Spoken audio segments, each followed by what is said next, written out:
जी तो नादिया, मैं आपको बताता चलूँ कि इस टाइम हमारे producer doctor Tommy king rest फरमा रहे हैं, सनबाथ ले रहे हैं, क्योंकि वो अभी ब्रेकफास्ट कर आए हैं।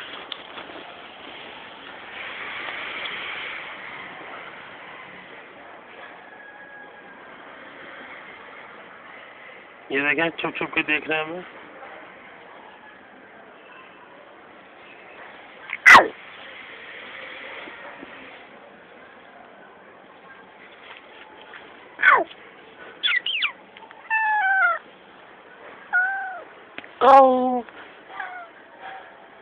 नाज़रीन, ये देखें, खाल डबल हो गई है माशाल्लाह। अब मेरी अंगड़ाइयाँ, अब मेरी अंगड़ाइयाँ।